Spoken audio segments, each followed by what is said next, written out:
अनेक मोठी बातमी कालच्या एक्झिट पोलनुसार राज्यामध्ये महायुती आणि महाविकास आघाडीमध्ये काटेकी टक्कर पाहायला मिळत होती।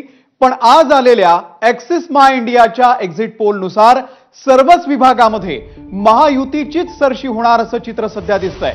ॲक्सिस माय इंडियाच्या एक्झिट पोलनुसार महायुतीला 178 ते 200 जागांचा अंदाज वर्तवण्यात आलेला आहे आणि यामध्येही भाजप हाच सर्वात मोठा पक्ष ठरण्याची शक्यता आहे।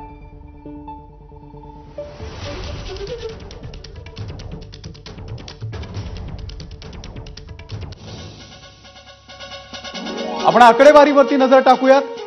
महाराष्ट्रामध्ये 288 जागा आहेत, त्यामध्ये भाजपला 98 ते 107 जागा मिळतील असा अंदाज आहे। शिंदे सेनेला 53 ते 58 जागा, अजित पवार यांच्या गटाला 25 ते 30 जागा मिळतील असा अंदाज आहे। एकंदरीतच महायुतीला 178 ते 200 या दरम्यान त्यांच्या जागा निवडून येतील असा अंदाज जो आहे तो ॲक्सिस माय इंडियानं वर्तवलेला आहे। दुसरीकडे महाविकास आघाडीच्या काँग्रेसमध्ये 28 ते 36 जागा मिळतील, ठाकरे सेनेला 26 ते 32, तर शरद पवार गटाला 26 ते 30 जागा मिळतील असा अंदाज आहे आणि महाविकास आघाडीला 82 ते 102 या दरम्यान जागा मिळतील असा अंदाज वर्तवण्यात आलेला आहे, तर इतरांना 6 ते 12 जागा मिळतील असा अंदाज ॲक्सिस माय इंडियानं वर्तवलेला आहे। त्यामुळे एक मोठा विजय महायुतीला होईल असं सुद्धा वर्तवलं जात आहे। आणि आता थेट जाऊयात भारती सहस्रबुद्धे या संदर्भातले अपडेट देण्यासाठी आपल्यासोबत आहे। भारती, काल थोडीशी काटेकी टक्कर आपल्याला दिसत होती, पण आज मात्र ॲक्सिस माय इंडियाच्या या एक्झिट पोलनुसार महायुती एक मोठा पक्ष, एक मोठा विजय मिळवेल असंच दिसतंय। काय खरं तर काल आपण साधारणपणे 9 एक्झिट पोल जे वेगवेगळ्या सर्वे एजन्सीजनी केले होते ते दाखवले होते आणि त्यात अशा पद्धतीने आपल्याला दिसत होतं की 6 जे एक्झिट पोल होते ते महायुतीला विजयी होताना दाखवत होते आणि 2 एक्झिट पोल असे होते की ज्यांनी महाविकास आघाडी पुढे आहे अशा पद्धतीची आकडेवारी त्यांची होती आणि एक असा एक्झिट पोल होता जिथे बऱ्यापैकी समसमान अशी आकडेवारी होती।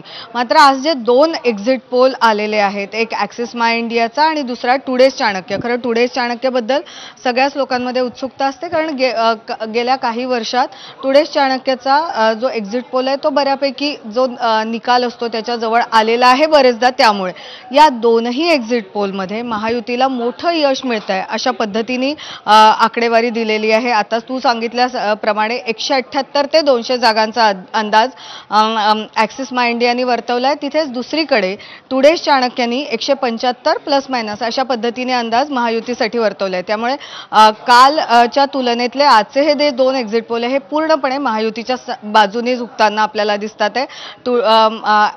माय ॲक्सिसचा जर विचार केला, ॲक्सिस माय इंडियाचा विचार केला तर त्यांनी रिजन वाईज डेटा दिलाय आणि सगळ्याच रिजन्समध्ये, सगळ्याच म्हणजे अगदी विदर्भ असो, मराठवाडा असो, पश्चिम महाराष्ट्र असो, सगळीकडेच आपल्याला महायुती पुढे आहे अशा पद्धतीचं चित्र दिसतं आहे जो आजचा एक्झिट पोल आहे त्यामध्ये। अमोल, हो हो हो भारती, तू आपल्या सोबतच राहा। आणखी एक महत्त्वाची आणि मोठी बातमी आहे की ॲक्सिस माय इंडियाच्या एक्झिट पोलमध्ये महाराष्ट्राच्या जनतेची मुख्यमंत्री म्हणून कुणाला पसंती आहे याचीही चाचपणी करण्यात आली आणि त्यानुसार महायुतीमधून एकनाथ शिंदे तर महाविकास आघाडीमधून उद्धव ठाकरे यांना सर्वाधिक पसंती आहे। एकनाथ शिंदे यांना सर्वाधिक 31% लोकांची पसंती आहे, त्यापाठोपाठ उद्धव ठाकरे यांना 18% लोकांची पसंती आहे, तर देवेंद्र फडणवीस हे तिसऱ्या स्थानावरती आहेत, त्यांना 12% लोकांची पसंती आहे।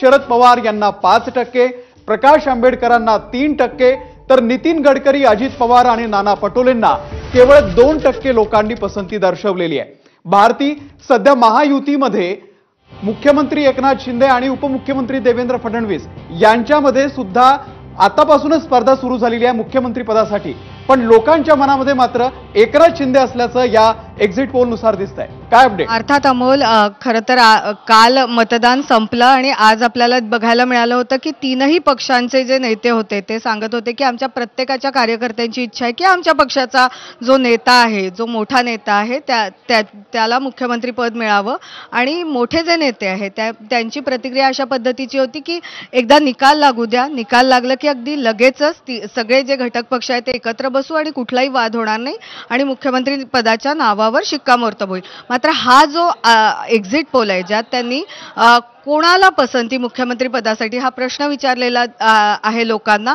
आणि टक्केवारीत त्यांनी उत्तर दिलेलं आहे. तर ते खूप इंटरेस्टिंग आहे.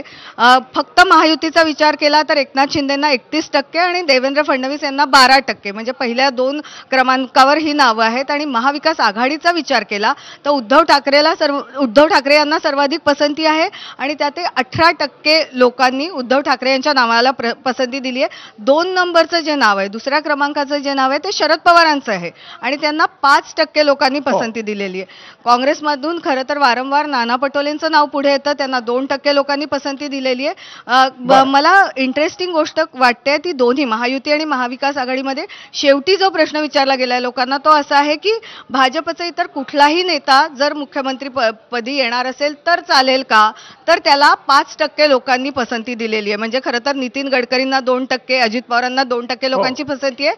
मात्र भाजप पक्षातला इतर कुठलाही नेता चालेल का, त्याला 5% लोकांची पसंती आहे.